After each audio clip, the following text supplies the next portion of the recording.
Does your cable lineup now include a news network with ties to the Muslim Brotherhood? Is an MSNBC show host confusing godliness with government? And has a champion of the drive to defund set his sights on the White House? Welcome to Liberty News TV. I'm Norvell Rose. First, Al Jazeera America launches big on U.S. cable and satellite systems. Starting in almost half the 100 million available TV homes, Al Jazeera America is the most ambitious news venture since the Fox News channel signed on in 1996. But many observers wonder about Al Jazeera's news integrity, whether the network will skew and slant with more of a Muslim-friendly perspective, possibly a veiled Islamist message. You see, Al Jazeera is owned and operated by the Middle Eastern nation of Qatar, one of two Arab kleptocracies in the Persian Gulf. The network's founders, themselves with close ties to the Muslim Brotherhood, have long sought influence in the United States. They bought that entry by purchasing Al Gore's Current TV for the highly inflated price of $500 million. Keep in mind that Al Jazeera programming, largely fronted by U.S. media types hired away from American news organizations, doesn't have to depend on audience ratings for success. Paid commercials won't be all that important because Al Jazeera America can call on the virtually unlimited financial resources of the nation of Qatar, immensely wealthy because of its vast oil and gas reserves. So now an Arab-controlled news network with Muslim Brotherhood connections has a very large footprint and a very powerful foothold inside the United States. Other media news.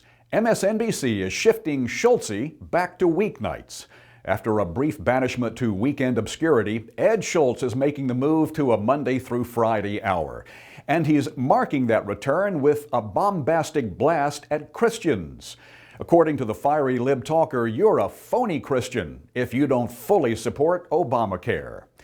If you're a Christian who doesn't wholeheartedly embrace Obama's healthcare takeover scheme, you're a phony, hypocritical, misguided, immoral even, in the gospel according to Ed.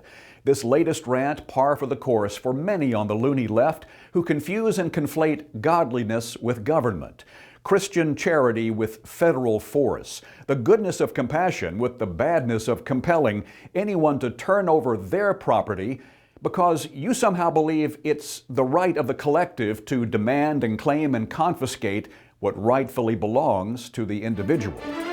And one of the lawmakers leading the charge to defund Obamacare, one of the few standing firm in that fight, Ted Cruz, is reportedly gearing up for a presidential bid.